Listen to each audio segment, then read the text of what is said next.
En la clase de hoy vamos a terminar de ver algunas herramientas para hacer el análisis completo de funciones, que eso lo vamos a hacer recién en la próxima clase. Hoy vamos a ver todas las partes que nos hacen falta. Vamos a hacer primero un breve repaso y después vamos a ver cómo decidir los intervalos en donde una función es creciente o decreciente y cóncava o convexa. Empecemos repasando entonces lo que vimos la clase pasada. Hicimos varias definiciones, definimos lo que se llaman extremos absolutos, máximos y mínimos absolutos. Decimos que una función tiene un máximo absoluto en un punto C de su dominio si el valor de f en ese punto C es mayor o igual que f de x para todos los x en el dominio, o sea, es el valor más grande que toma la función. Entonces el punto C se llama punto de máximo o simplemente máximo absoluto de f, y el valor de la función en C se llama valor máximo de f. De manera similar definimos el mínimo absoluto en un punto C del dominio de f si el valor de la función en ese punto C es el más chico para todos los x en el dominio de f. Ese punto se va a llamar punto de mínimo o mínimo absoluto y el valor que toma la función se le llama valor mínimo de f. De manera similar podemos definir extremos locales, en donde el valor que toma la función en un punto es mayor o igual que todos los valores de f para los x comprendidos dentro de un intervalo alrededor del c, ¿sí? La principal diferencia es esa. Acá tenemos un máximo local dentro de un intervalo abierto que contiene ese punto, mientras que en el máximo absoluto tiene que ser mayor que todos los x del dominio de la función. En cambio, en los locales nos preocupamos por un intervalito alrededor del punto de máximo.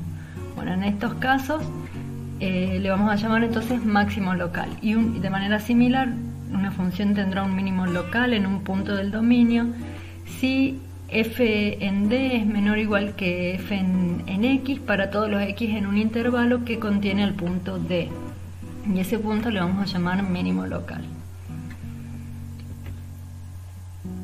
Lo otro que vimos fueron un teorema, el teorema de Fermat, que es muy importante, que nos dice que si una función tiene un extremo, ya sea un máximo o un mínimo local en C, y la función además es derivable en el punto C, entonces la derivada de la función en el punto C es igual a 0, ¿sí?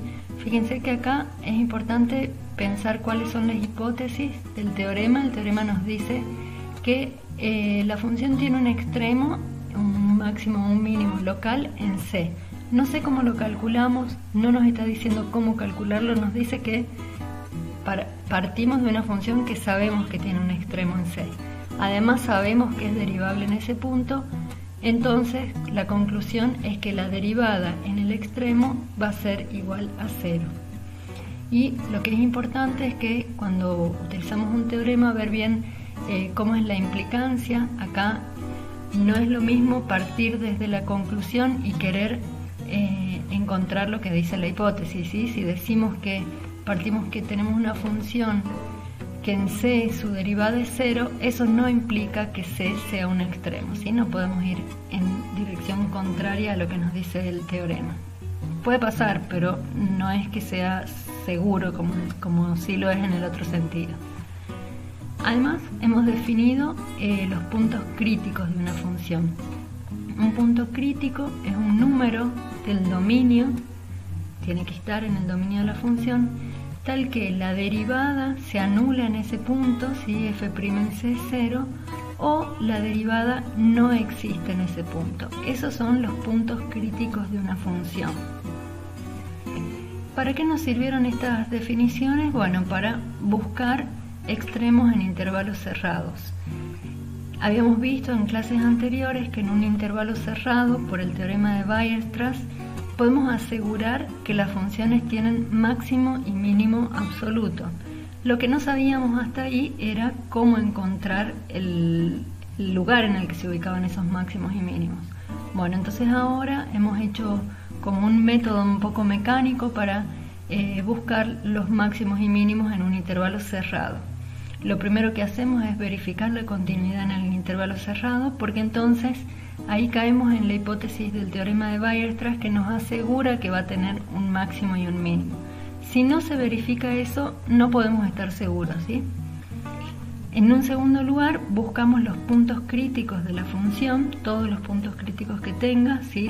En los que la derivada se hace cero o que la derivada no existe.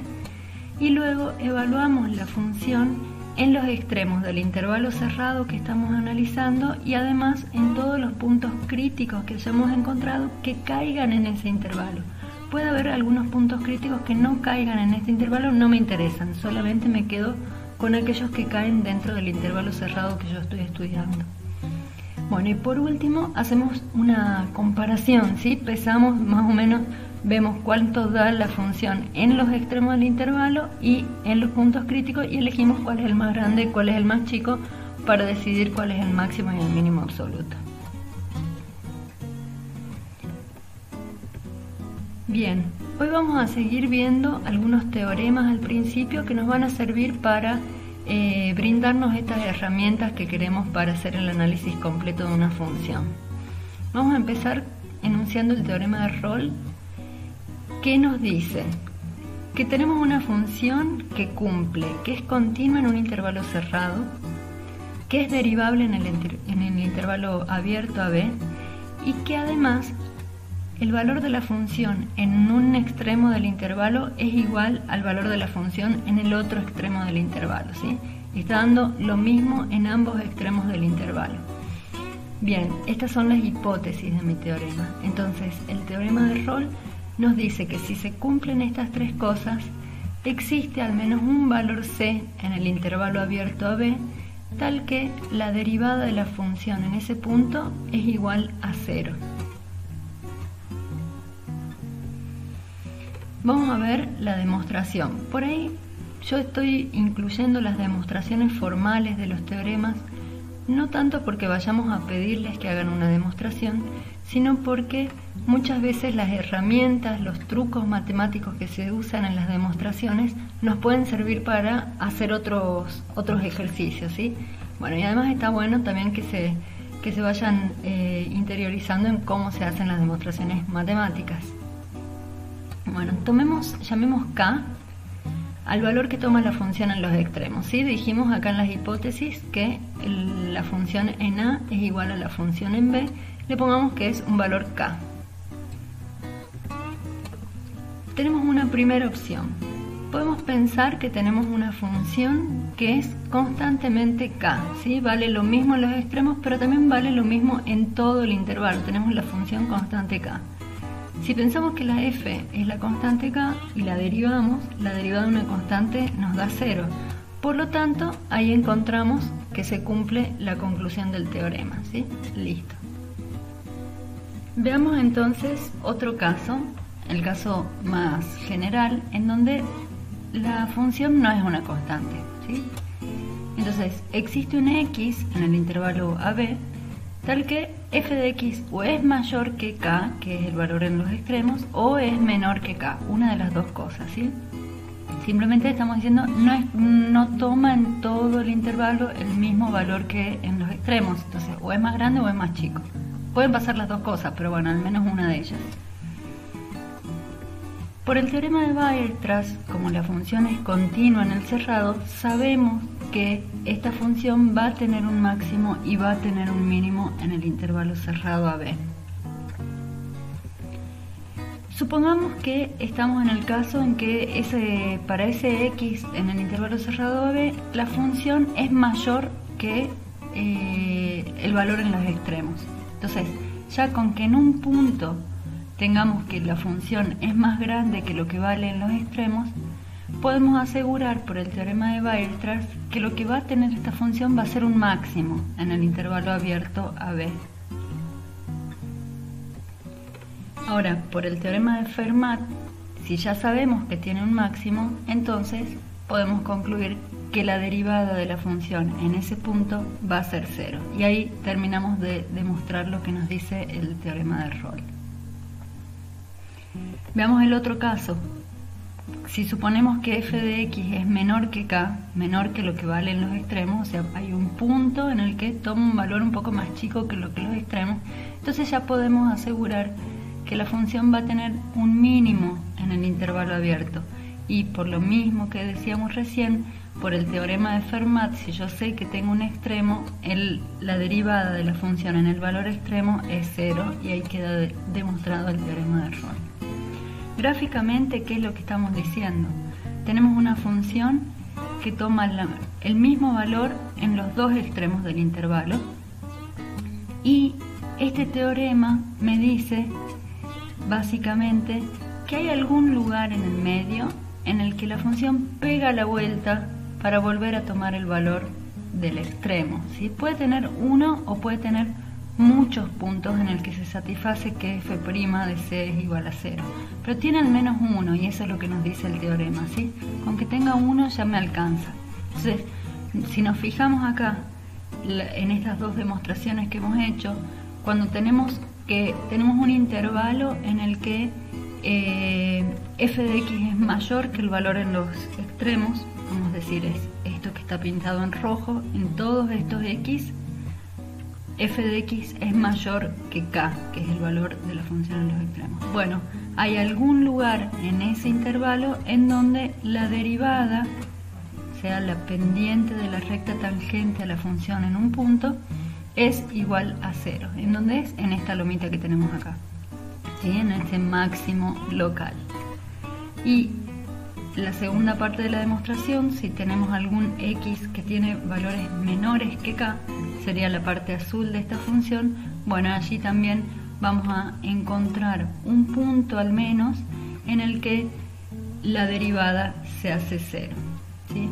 Básicamente, como les decía, la función tiene que pegar la vuelta para volver a tomar el mismo valor en la otra punta del intervalo, y ahí cuando da la vuelta para tomar ese valor es cuando anula la derivada en ese punto.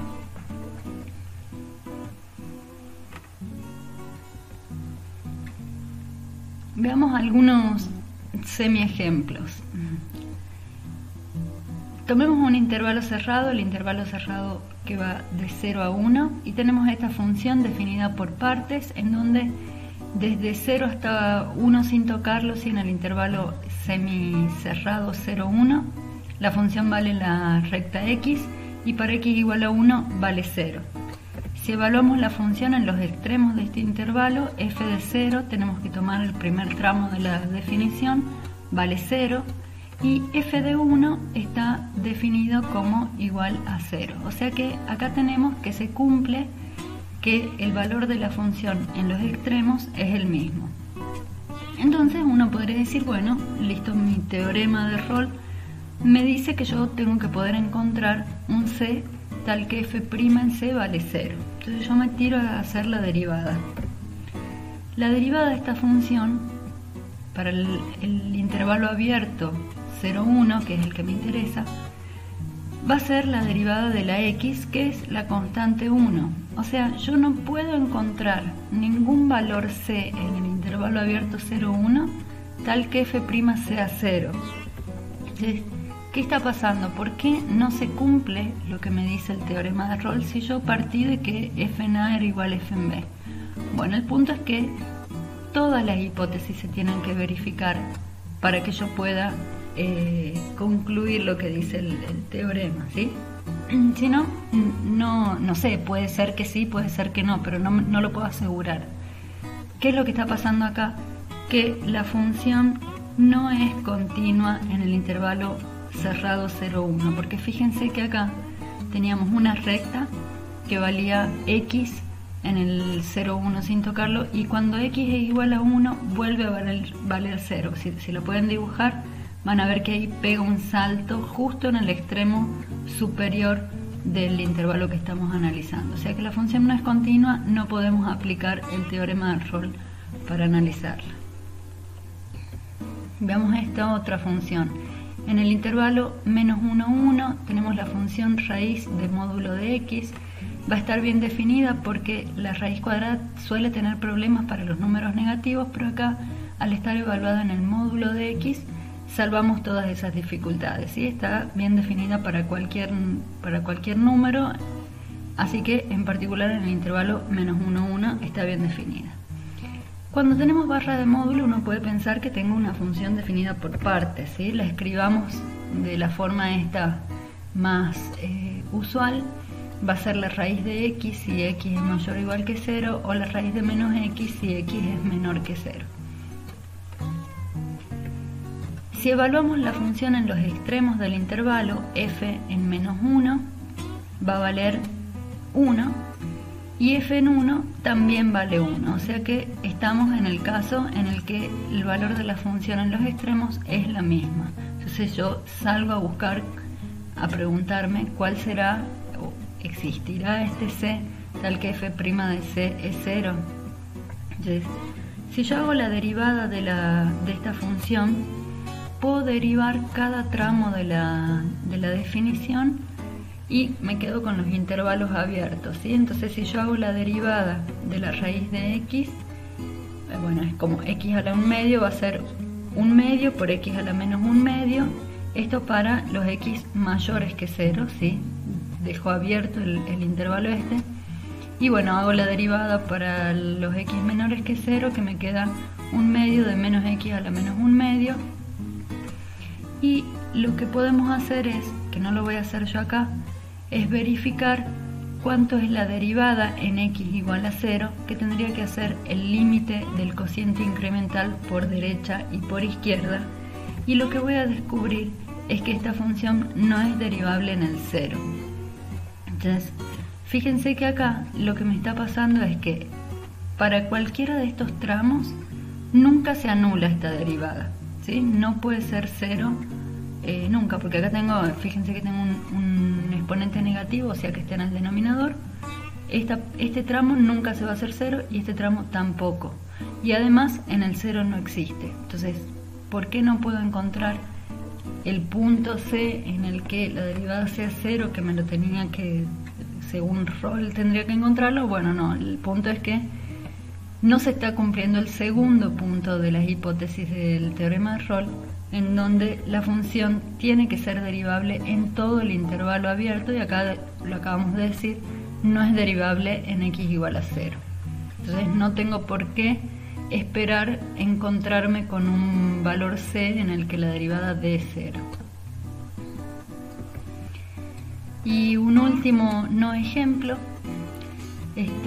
tenemos un intervalo cerrado menos 1, 1, nuevamente una función f de x que es x, que sabemos que es continua y es derivable en este intervalo, y cuando yo hago la derivada de esta función me da 1 para todos los valores de x en el intervalo abierto menos 1, 1, y de alguna manera yo podría pensar que, de nuevo, no soy capaz de encontrar un número c en este intervalo abierto tal que la derivada sea 0.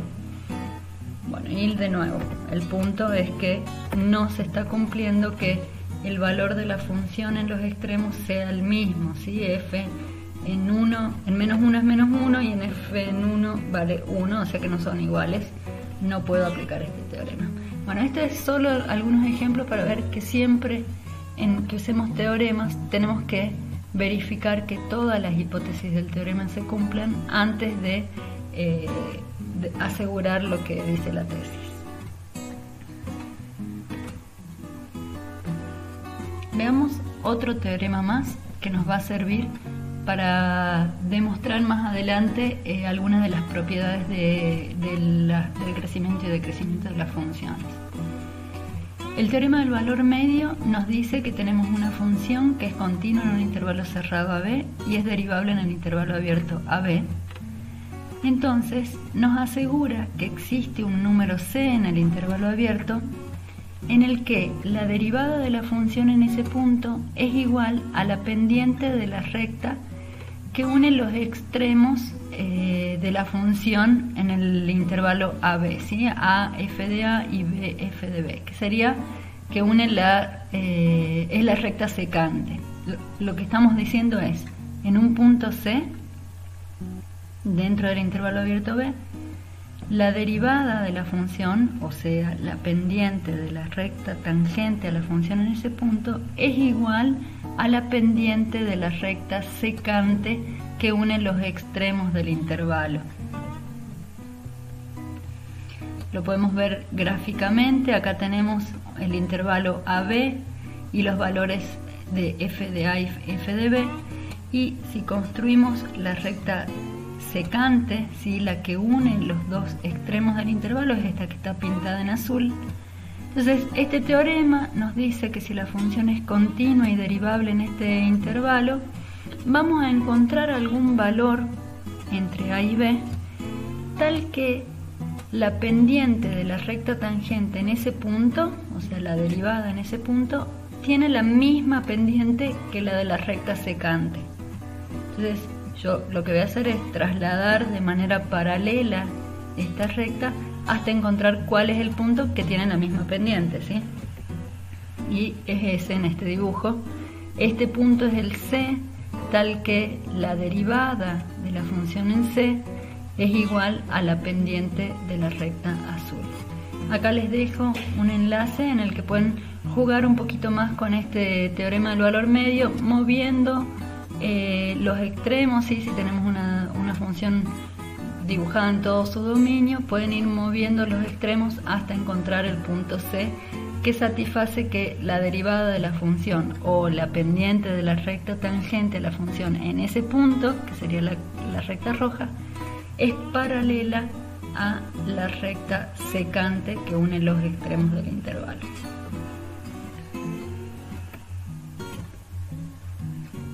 Veamos un poquito de nuevo la demostración de este teorema.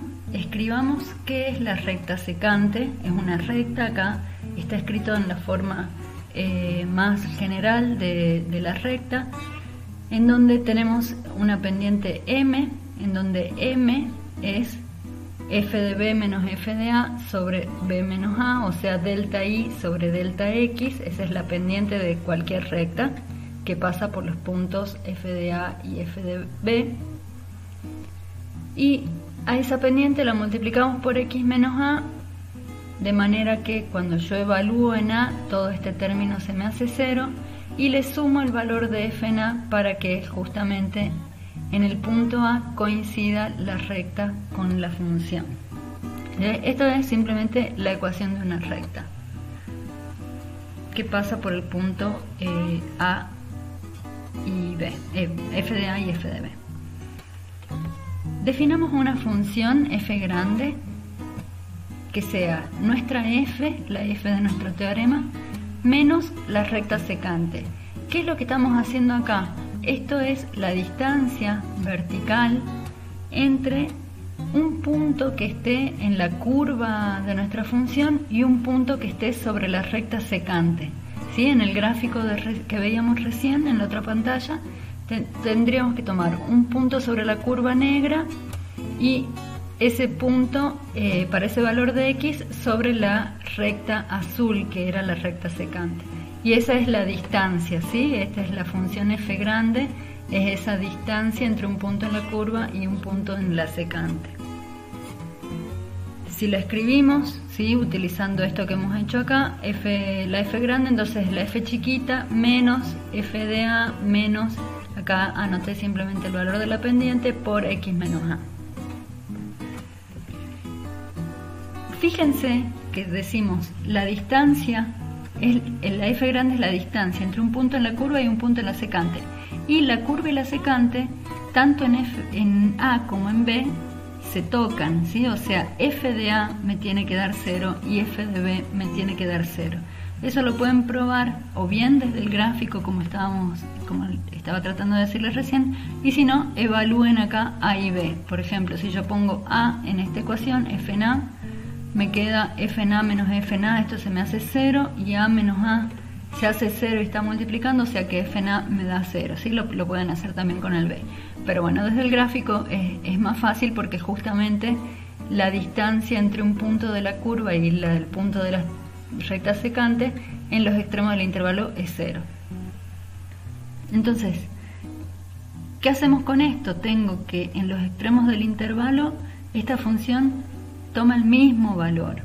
Por lo tanto, si sabemos que esta función es continua y derivable, podemos aplicar el teorema de Rolle y decir que existe un C en el intervalo abierto tal que la derivada de esta f va a ser igual a 0, ¿sí?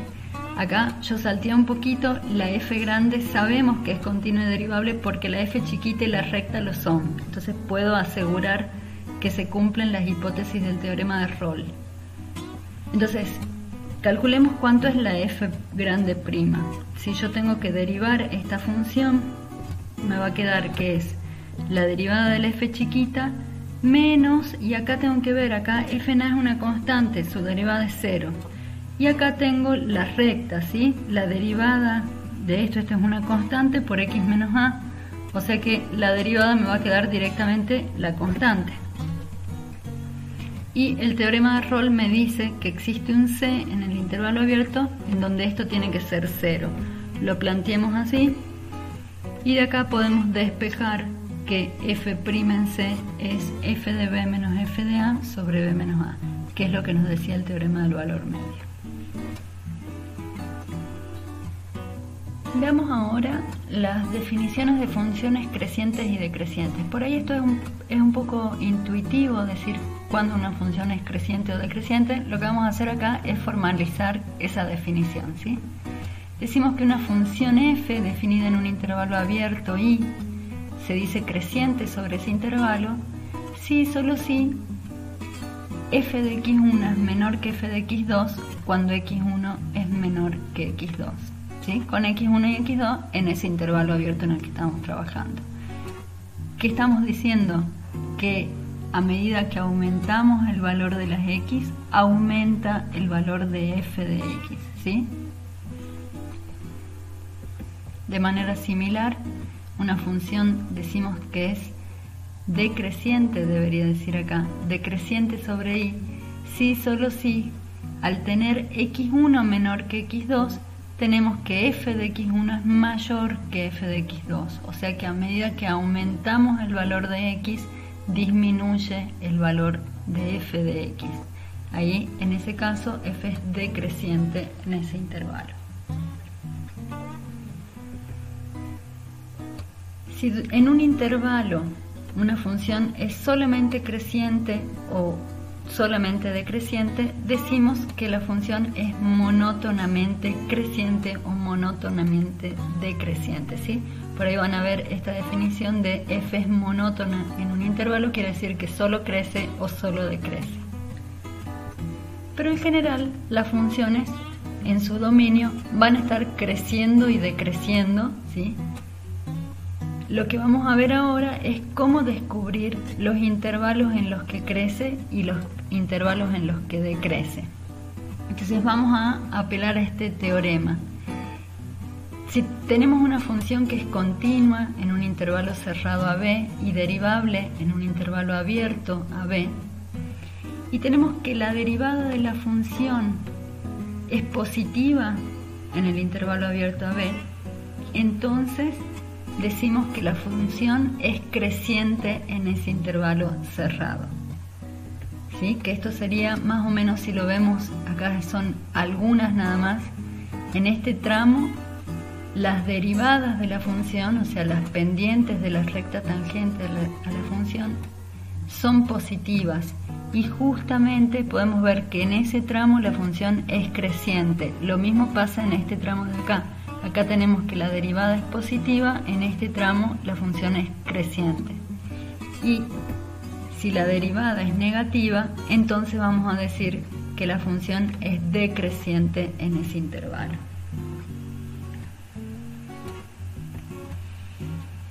Veamos una demostración de este teorema. Vamos a suponer vamos a hacer una de ellas nada más, ¿sí? En el apunte de la materia está hecha la primera de ellas. Si la derivada es positiva, entonces la función es creciente. Acá vamos a demostrar que si la derivada es negativa, la función es decreciente. Pero son muy similares las demostraciones, así que pueden después hacer la otra parte solos. Supongamos entonces que tenemos que la derivada de la función es negativa en un intervalo AB. Tomemos dos puntos, x1 y x2, en el intervalo cerrado AB, tal que sabemos que x1 es menor que x2, ¿sí? Los elegimos nosotros. Podemos decir que f es continua en el cerrado x1, x2 y derivable en el abierto x1, x2 porque lo es por hipótesis en el AB, ¿sí? Entonces podemos decir que estos, como x1 y x2 están adentro de ese intervalo, se siguen manteniendo esas dos hipótesis. Por el teorema del valor medio que vimos recién, podemos asegurar, ¿sí?, ya que cumple estas hipótesis la función, que existe un c, un valor c en el intervalo x1, x2, tal que la derivada de la función en ese punto es igual a la pendiente de la recta secante que une los extremos, o sea, f de x2 menos f de x1 sobre x2 menos x1. Acá, si despejamos f de x2 menos f de x1, ¿sí?, voy a pasar multiplicando lo que es el denominador, tenemos que nos queda x2 menos x1 por f' de c. Pero ¿qué sabemos acá? Sabemos que x2 es mayor que x1, ¿sí? Lo sabemos porque lo definimos así. Por lo tanto, esta resta de x2 menos x1 es algo positivo. Y nosotros estamos en la hipótesis de que la derivada es negativa, o sea, f' en c es menor que 0. Si hacemos esta multiplicación, tenemos un número que es positivo por un número que es negativo. Estamos encontrando que f de x2 menos f de x1 es menor que 0. Si despejamos de acá, voy a encontrar que f de x1 es mayor que f de x2 cuando x1 es menor que x2. O sea que la función es decreciente en el intervalo que estoy trabajando. Bueno, la demostración del otro, como les decía, está en el apunte o la pueden hacer de manera similar. Lo único que tienen que tener cuidado ahí es que van a estar suponiendo que la derivada es positiva. Una consecuencia o corolario de este teorema lo vamos a usar mucho en los ejercicios, que dice que si la función es continua en el cerrado y derivable en el abierto, y tenemos un punto en el medio de ese, no exactamente en el medio, sino comprendido adentro del intervalo AB, tal que la derivada es positiva a la izquierda del C y es negativa a la derecha del punto S, entonces, por el teorema, sabemos que la f crece a la izquierda del punto y decrece a la derecha del punto. Por lo tanto, vamos a tener que ese punto es un máximo local, ¿sí? Lo que estamos haciendo es ampliar este teorema. En vez de quedarnos con, bueno, es monótonamente creciente en un intervalo, acá podemos elegir un intervalo mucho más grande, y dentro de un intervalo más grande vamos a tener partes en las que es creciente y partes en las que es decreciente. Bueno, cuando se da esta condición, que a la izquierda del punto crece y a la derecha del punto decrece, fíjense que es justamente esto lo que está haciendo la función. Llega a un máximo y pega la vuelta. Decimos que ese punto C es un máximo local. De manera similar, si tenemos que en un punto C, a la izquierda de ese punto la derivada es negativa y a la derecha es positiva, entonces vamos a tener que la función decrece a la izquierda del punto y crece a la derecha del punto, por lo tanto el punto es un mínimo local. Veamos un ejercicio para encontrar intervalos donde la función es creciente y decreciente y determinar los mínimos y máximos locales y absolutos de una función. Tomemos esta función, una cuadrática, x al cuadrado menos 2x más 1, y para poder trabajar vamos a calcular su derivada, ¿sí? La derivada de este polinomio, que es la suma de las derivadas de cada uno de los monomios, nos queda 2x menos 2. En primer lugar, lo que vamos a hacer es buscar los puntos críticos de esta función, que los puntos críticos, dijimos, son los puntos donde la derivada se anula o donde no existe. Y además, vamos a buscar si es que existieran otros puntos que no pertenecen al dominio de la función, porque recordemos que los puntos críticos son puntos del dominio de la función en los que la derivada se anula o no existe, pero podría haber puntos que quedaron afuera del dominio de f. Bueno, todos esos los vamos a buscar en primer lugar. Entonces, chequeemos el dominio de la función. En este caso es un polinomio, son todos los reales, o sea que no voy a tener estos puntos que no pertenecen al dominio. Y el dominio de mi derivada también son todos los reales porque es un polinomio. Entonces no vamos a tener puntos críticos del tipo de puntos en donde no está definida la derivada, ¿sí? Está bien definida para todos los reales. Busquemos los puntos entonces que hacen 0 a esa derivada. Entonces planteamos cuando 2x menos 2 es igual a 0 y despejamos de allí que x tiene que ser igual a 1. Entonces este es un punto crítico de mi función. Ubiquemos sobre la recta real, ¿sí? Para definir intervalos. Acá tenemos un único punto crítico y no hemos encontrado ningún otro punto raro, así que solamente nos va a quedar la recta real dividida en dos tramos, desde menos infinito hasta 1 y desde 1 hasta más infinito. A esos intervalos los vamos a colocar en una tabla, similar a lo que hacíamos con el análisis de desigualdades hace mucho, allá en las primeras guías. Es muy parecido lo que estamos por hacer.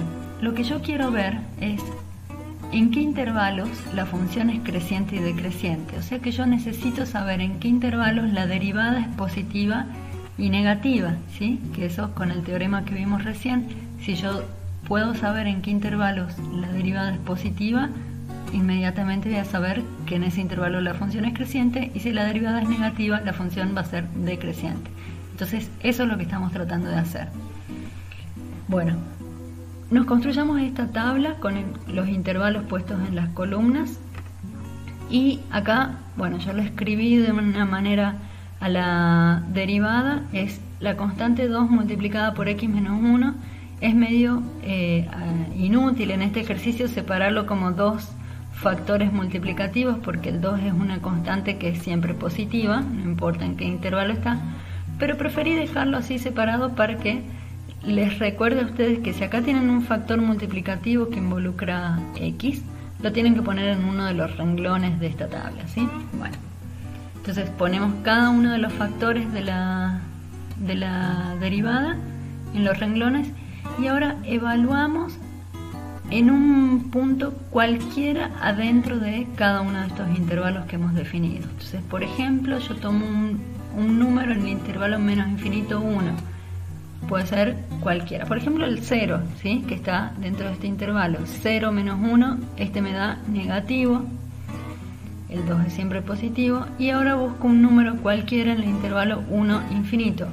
Cualquiera puede ser el 2, puede ser el 100, puede ser el 100.000, porque puedo ir hasta valores muy muy grandes de x. Entonces si yo tomo un valor 100.000 menos 1, me da positivo. Y ahora hago la multiplicación de los factores para encontrar el signo de la derivada. Lo único que me importa acá es el signo de la derivada. Entonces, más por menos me da menos, y de este lado más por más me da más. Con esto entonces yo acabo de encontrar en qué intervalos la función crece y decrece. En los intervalos en los que la derivada es negativa, la función decrece. Y en los intervalos en los que la derivada es positiva, la función crece. O sea que tenemos que en menos infinito 1 decrece y en 1 infinito crece. Lo siguiente que podemos hacer es encontrar los mínimos y máximos locales, ¿sí? Acá fíjense que tengo que a la izquierda del 1 tengo la función decreciendo y a la derecha creciendo. Por lo tanto, x igual a 1 es un mínimo local. Por último, para saber si tenemos mínimos o máximos absolutos, vamos a tener que analizar cómo se comporta la función en el infinito. En el infinito porque su dominio son todos los reales, ¿sí? Entonces tenemos que ver el límite para x que tiende a menos infinito y el límite para x que tiende a más infinito. Como es una función cuadrática, ambos límites me están dando más infinito. Por lo tanto, el punto que hemos encontrado recién como mínimo local en realidad es un mínimo absoluto. No hay nadie por debajo de este valor. El valor de f en ese número es 0, ¿sí? Si evaluamos en 1 me da 0.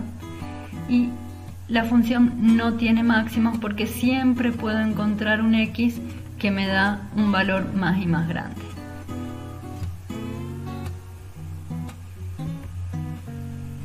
Veamos un ejemplo más. Si tenemos que la función es la 2x por raíz de 3 menos x y queremos buscar lo mismo, los intervalos de crecimiento y decrecimiento y los máximos y mínimos locales y absolutos, vamos a tener que calcular la derivada de esta función. Es la derivada de un producto. Yo no me voy a demorar mucho más en hacer esta derivada porque eso es tema de la guía anterior. A esta altura ya deberían estar derivando todo lo que se les cruce. Pero bueno, acá es la derivada del producto, es la derivada del primero por el segundo sin derivar, más el primero sin derivar por la derivada del segundo, y acá en el segundo tengo una composición de funciones, así que cuidado ahí con ese signo. Si arreglamos un poquito más cómo nos quedó la derivada, ¿sí? Acá tengo un 2 que se puede cancelar con este otro, 3 menos x a la menos 1/2 es lo mismo que tenerla en el denominador a esa raíz, y acá podemos sacar como un denominador entre estas dos sumas de fracciones con distinto denominador y nos queda que la derivada entonces es 6 menos 3x sobre la raíz de 3 menos x. Bien, una vez que ya calculé mi derivada, ahora sí vamos al paso a paso. Busquemos los puntos críticos, ya sean donde la derivada sea nula o no existe, y además si hubiese algunos puntos que no pertenecen al dominio de la f. El dominio de mi función va a estar restringido porque tengo involucrada una raíz cuadrada, y la raíz cuadrada está bien definida cuando el argumento es mayor o igual que 0. Entonces, si le pedimos que 3 menos x sea mayor o igual que 0, esto quiere decir que son todos los x en el intervalo de menos infinito hasta 3 con el 3 incluido, ¿sí? Porque la raíz de 0 es 0, está bien definida. Ahora, para ver el dominio de la derivada, fíjense que tenemos que es este cociente que va a tener problemas en el denominador.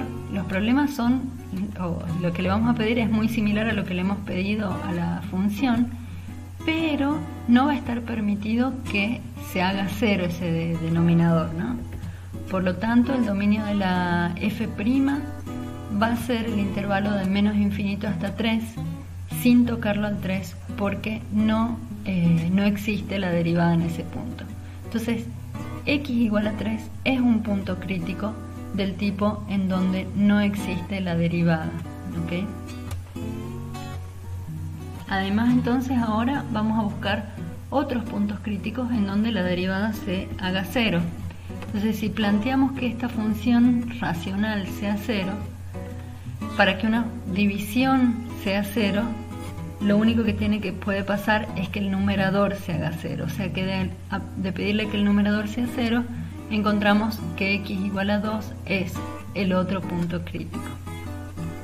Acá esta prima salió de más. Ubicamos a esos puntos sobre la recta real y definimos intervalos, ¿sí? Vamos a tener un intervalo que va desde menos infinito hasta 2, otro intervalo que va desde 2 hasta 3, y no vamos más allá porque el dominio de la función llega hasta el 3. No tengo que definir un intervalo que va de 3 a más infinito porque no tiene sentido, ¿sí? La función no está definida más allá del 3. Construimos nuestra tabla y analizamos los signos de la derivada, ¿sí? Entonces ponemos en las columnas los intervalos que hemos definido recién y en las filas los factores multiplicativos que involucra la derivada, ¿sí? Que tiene el 6 menos 3x, que lo podemos escribir como 3 por 2 menos x, es lo mismo, si saco factor común un 3, y el denominador es raíz de 3 menos x. Fíjense acá que el denominador es la raíz positiva de algo, ¿sí? O sea que esto va a ser siempre positivo, no importa en qué intervalo lo evaluemos, va a ser un resultado positivo. O sea que ese más ya lo puedo poner sin siquiera elegir un número. Lo pueden hacer lo mismo, ¿sí? Pero se tienen que dar cuenta que es un paso innecesario que evalúen en un número de cada intervalo porque ya sabemos que es la raíz positiva. Bueno, entonces el que va a meter el signo va a ser el numerador. Si elegimos un número cualquiera en el intervalo menos infinito 2, por ejemplo el número menos 10.000, acá menos con menos se me hace más, o sea que me queda resultado positivo. Y si elegimos un número cualquiera entre 2 y 3, por ejemplo 2,5, el resultado acá me va a quedar 2 menos 2,5, me queda resultado negativo. Y finalmente para la f' multiplicamos estos signos, más por más es más y menos por más es menos. Como la derivada es positiva en el menos infinito 2, eso quiere decir que la función crece en ese intervalo, y como la derivada es negativa en el intervalo 2, 3, la función decrece en este intervalo. Ahora, viendo que a la izquierda del 2 la función viene creciendo y a la derecha va decreciendo, podemos decir que x igual a 2 es un máximo local. Si evaluamos la función en 2, ¿sí? Tenemos que venir acá arriba y poner el 2 acá, 3 menos 2 es 1, por 2 por 2 es 4. Ese es el valor máximo de mi función. Y esto es un máximo local. Vamos a verificar si es absoluto tomando los límites de la función en el infinito, en menos infinito, ¿sí? Tenemos acá va a ser, el signo va a estar dado por este que está acá afuera, me queda que tiende a menos infinito, y el otro límite que voy a tomar no es en más infinito porque el dominio llega hasta 3, pero yo quiero ver a dónde está tendiendo acá, en el borde del dominio, ¿sí? Entonces tomo el límite que justo acá me salió mal en la hoja, es el límite para x que tiende a 3 de la función. Cuando yo evalúo esto en 3 me da 0. Entonces fíjense que este valor es el valor máximo que toma mi función y es un máximo absoluto, no hay nadie que tome un valor más grande que ese. Lo que sí, no tenemos mínimos porque la función hacia menos infinito, se va hacia menos infinito. Siempre podemos encontrar un x cuyo f de x es más y más chico.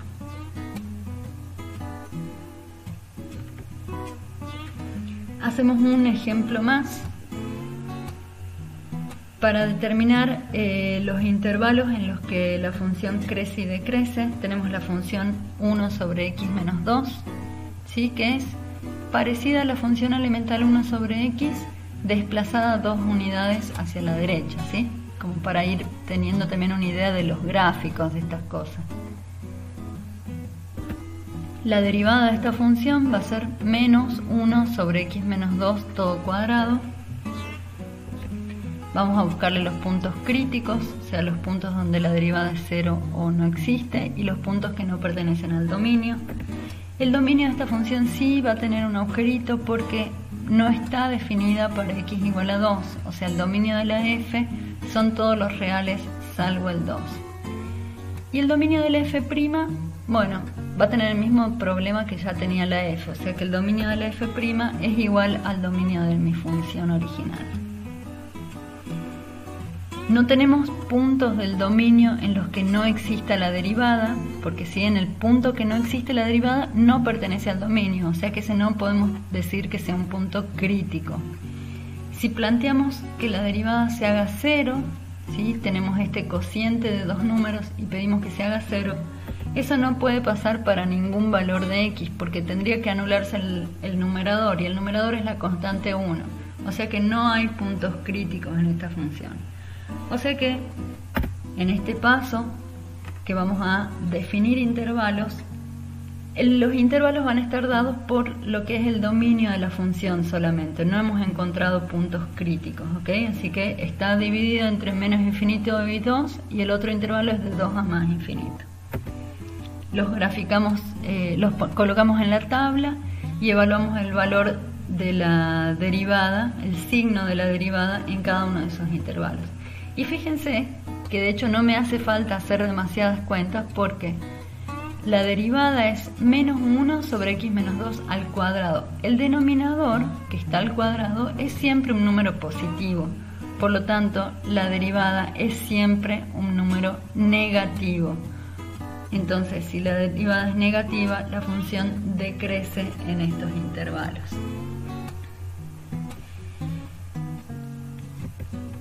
Como tenemos que solo decrece esta función, ¿sí?, a pesar de que tiene un hueco ahí en el 2, no tiene ni máximos ni mínimos locales. Y en cuanto al comportamiento absoluto, uno acá, además de mirar los límites en el infinito, ¿sí?, si hacemos el límite para x que tiende a menos infinito, esto me da 0. Y el límite para x que tiende a más infinito también me da 0. Dijimos, esta es una función del tipo 1 sobre x, desplazada 2 unidades, tienen asíntotas horizontales en 0. Y si miramos las asíntotas verticales, ¿sí?, el límite por derecha y por izquierda alrededor del punto que no está en el dominio, vamos a ver que de un lado nos da menos infinito y del otro lado nos da más infinito. Por lo tanto, esta función no puede tener ni máximos ni mínimos, porque siempre puedo encontrar valores más chicos o más grandes de la función.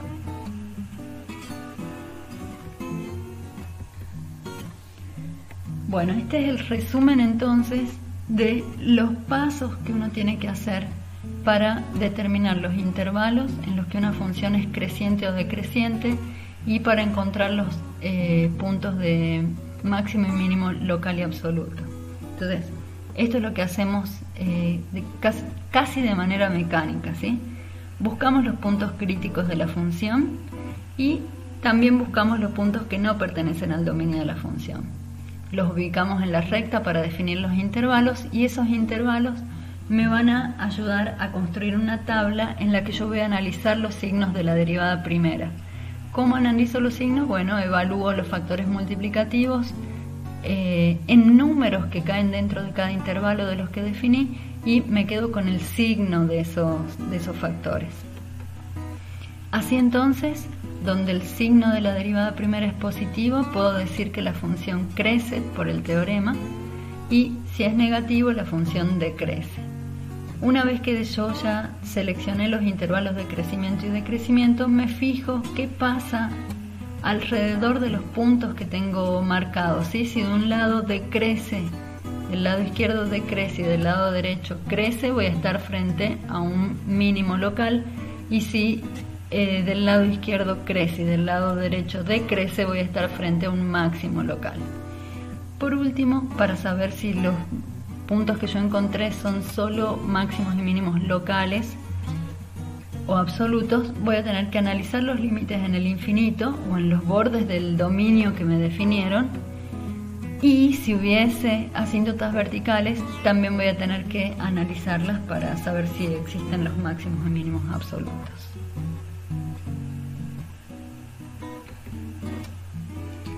Bien, pasemos un poquito más allá a hablar de la forma que tiene una función. Yo, por ejemplo, hasta acá ya puedo saber si una función es creciente en un intervalo. Entonces, digo, bueno, esta función es creciente en un intervalo, significa que a medida que yo avanzo hacia los x positivos, los valores que toma la función son cada vez más grandes, ¿sí? Eso quiere decir que sea creciente. Pero una función puede crecer de maneras diferentes. Por ejemplo, puede crecer como esta recta, perfectamente lineal, o puede crecer con esta curvatura, ¿sí? Esta es una función creciente. A medida que x es más grande, el valor de la función es más grande. Y esta también es una función creciente, pero son diferentes, ¿sí? Tienen una curvatura diferente, una concavidad diferente. Bueno, vamos a definir cómo se llaman estas curvaturas, ¿sí? Vamos a decir que una función es cóncava hacia arriba o convexa también, ¿sí? En general acá vamos a usar la notación cóncava hacia arriba. Si la función, la curva, queda por arriba de todas las rectas tangentes a la función en los puntos del intervalo que estemos analizando, ¿sí? Esto quiere decir cóncava hacia arriba, que es como una carita feliz. En este caso es la curva azul. Fíjense que si yo trazo de manera imaginaria las rectas tangentes a esta función en todos estos puntos, todas estas rectas tangentes están por debajo de esta curva azul, ¿sí? O sea, la curva está por arriba de todas las rectas tangentes. Bueno, esa es cóncava hacia arriba. Y ahora si a la roja le trazamos sus rectas tangentes, todas van a quedar arriba de la curva. O sea, la curva está por debajo de todas las rectas tangentes. Y ahí le decimos cóncava hacia abajo, ¿sí? Como carita triste y carita feliz.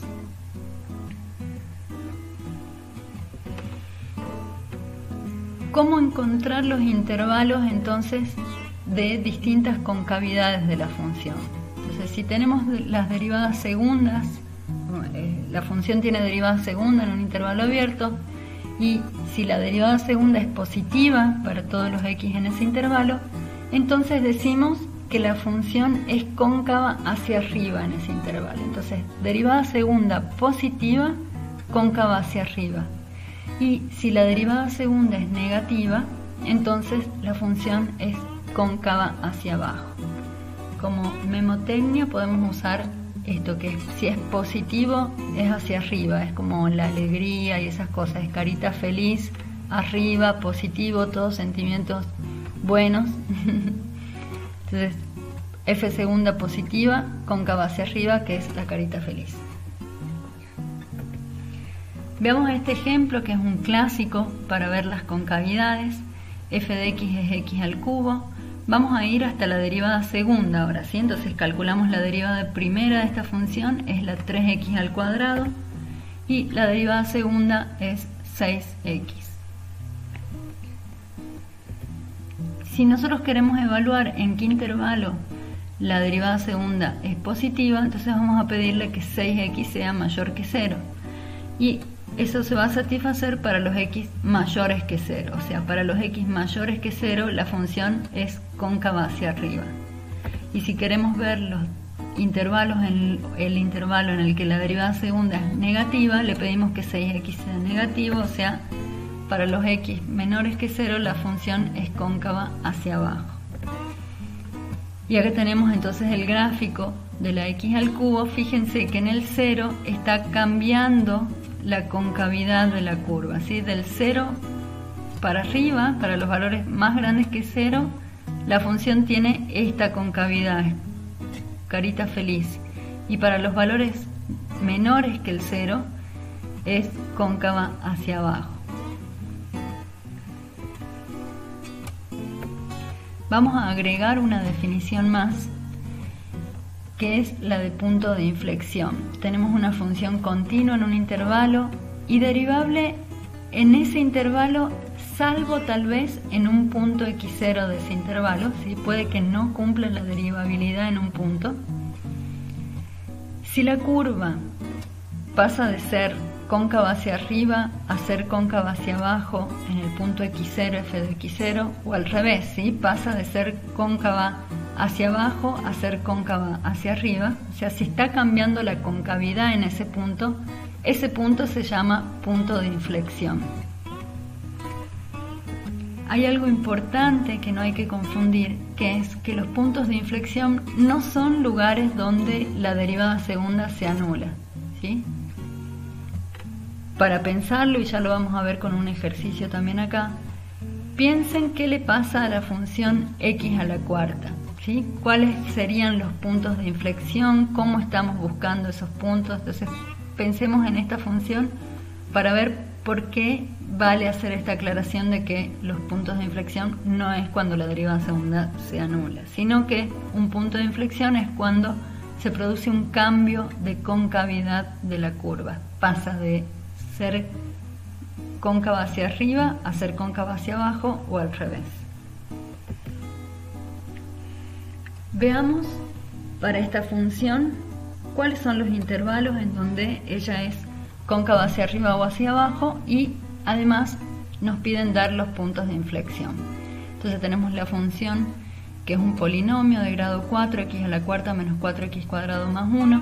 Para analizar la concavidad vamos a tener que ir hasta la derivada segunda, entonces calculamos las derivadas. La primera es 4x al cubo menos 8x, y la derivada segunda entonces es 12x al cuadrado menos 8.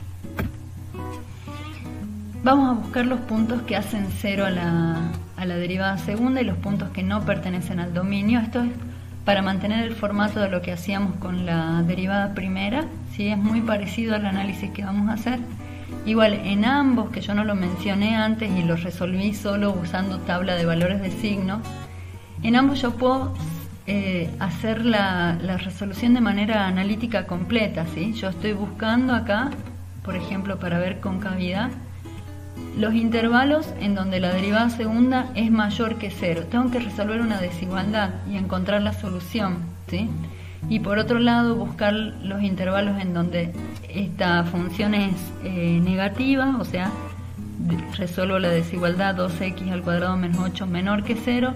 Si puedo resolverla de manera analítica, está bien también, ¿sí? Yo estoy haciendo solamente la resolución con las tablas, que me parece que es un poco más rápido, pero si se sienten cómodos haciendo la resolución analítica, bienvenido. Bueno, entonces, buscamos los puntos que hacen 0 a la derivada segunda y si tuviese algunos puntos problemáticos en el dominio, los busco también. El dominio de esta función son todos los reales, no tiene ningún problema.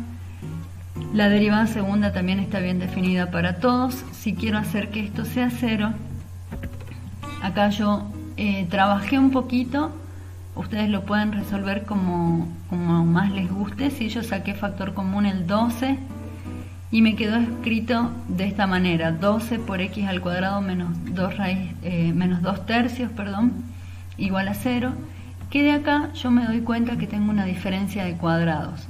Si eso les cuesta, uno directamente desde la primera expresión puede buscar las raíces utilizando la fórmula de Bhaskara, ¿sí? Vamos a llegar al mismo resultado. Bueno, las dos raíces que se le pueden encontrar a la derivada segunda son la raíz de 2 tercios y menos la raíz de 2 tercios, ¿sí? O sea, la derivada segunda, si lo escribo en la forma factorizada, me queda de esta manera. Ahí se ve claramente esta diferencia de cuadrados que les decía.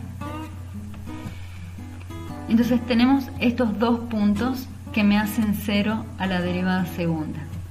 Voy a ubicarlos sobre la recta real y definir los distintos intervalos. Y tengo el intervalo de menos infinito hasta menos raíz de 2 tercios, el intervalo que va desde menos raíz de 2 tercios hasta raíz de 2 tercios y el intervalo que va desde raíz de 2 tercios hasta más infinito.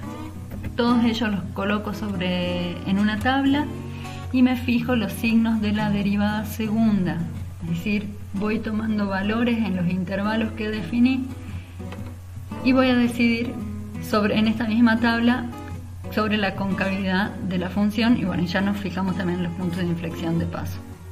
Entonces, elijo un valor cualquiera en el intervalo de menos infinito hasta menos raíz de 2 tercios. No sé, el número menos 10.000. Menos 10.000 menos esto me da negativo. Menos 10.000 más la raíz de no sé qué también me da negativo. En el intervalo menos raíz de 2 tercios, raíz de 2 tercios, se ubica el 0, por ejemplo. Ese es el número fácil para elegir ahí. Si yo hago 0 menos raíz de 2 tercios, el de arriba me da negativo y el de abajo me da positivo. Y un número cualquiera en el último de los intervalos, elijo un número muy muy grande, 200.000 menos algo muy chiquito, 200.000 más algo muy chiquito me dan positivo y positivo. Entonces ahora multiplico los signos porque la derivada segunda es un producto de estos factores. Entonces me da menos por menos más, en el del medio me da menos por más menos y en el último me da más por más más. Y por el teorema que vimos recién de la derivada segunda, tenemos que en aquellos intervalos donde la derivada segunda sea positiva, la función va a ser cóncava hacia arriba, ¿sí? Con carita feliz. Entonces eso es, en este primer intervalo, si los marcamos, a mí se me acabó acá la hoja, pero ustedes márquenlo bien, es cóncava hacia arriba, desde menos infinito hasta menos raíz de 2 tercios, y desde más raíz de 2 tercios hasta más infinito, y es cóncava hacia abajo en el intervalo entre menos raíz de 2 tercios y raíz de 2 tercios. Ahora, ¿cuáles son los puntos de inflexión? Bueno, de este lado a la izquierda del menos raíz de 2 tercios la función es cóncava hacia arriba y a la derecha es cóncava hacia abajo, o sea que en ese punto cambió la concavidad, por lo tanto es un punto de inflexión. El mismo análisis podemos hacer para el otro punto, para el raíz de 2/3. A la izquierda es cóncava hacia abajo, a la derecha es cóncava hacia arriba, o sea que en ese punto está cambiando la concavidad, es un punto de inflexión.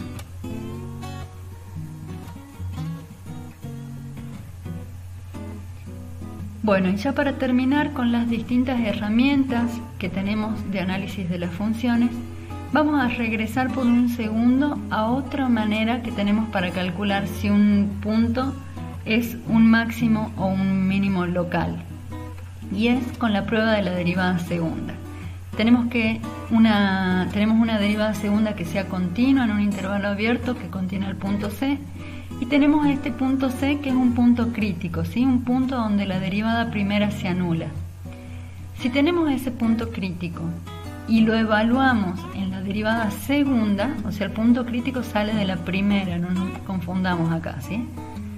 Y lo evalúo en la derivada segunda, y la derivada segunda me da positivo, entonces decimos que ese punto es un mínimo local.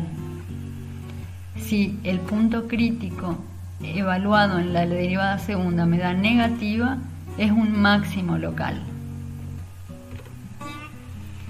Si al evaluar la derivada segunda con el punto crítico nos da 0, no podemos decir nada. Hay que hacer otro tipo de análisis, como el análisis que hicimos previamente, para ver de qué tipo de punto se trata el C que estamos encontrando, ¿sí?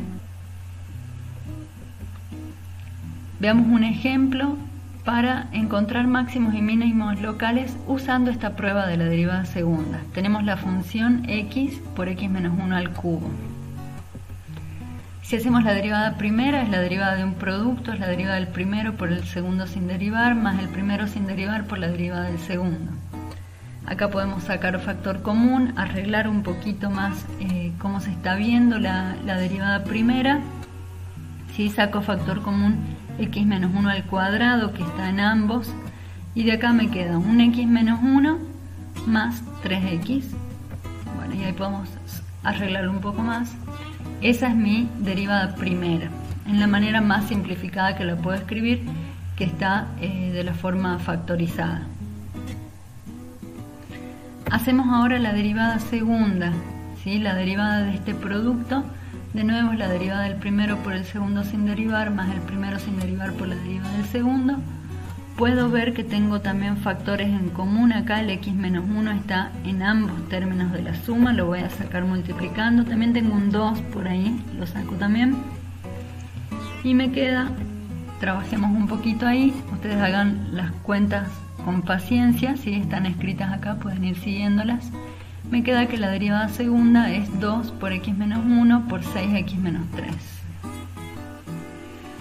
Busquemos los puntos críticos de la función, o sea, y que sean del tipo en el que la derivada es 0, ¿sí? Que es para la prueba de la derivada segunda, el punto crítico tiene que haber salido de pedirle 0 a la derivada, no del otro tipo de punto crítico, ¿okay? Que en el donde no existía la derivada.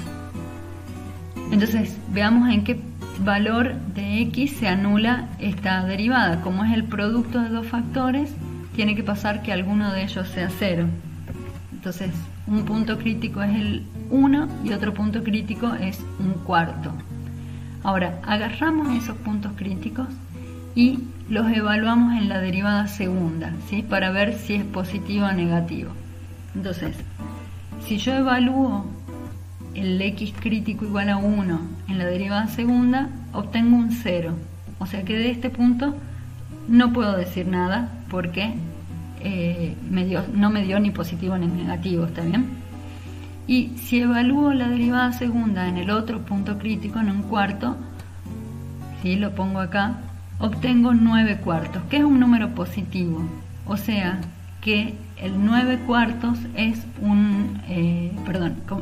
como la derivada segunda es 9 cuartos, que es positivo, sabemos que el punto 1 cuarto es un mínimo local de la función, ¿sí? Que es estamos en el primero de los ítems acá.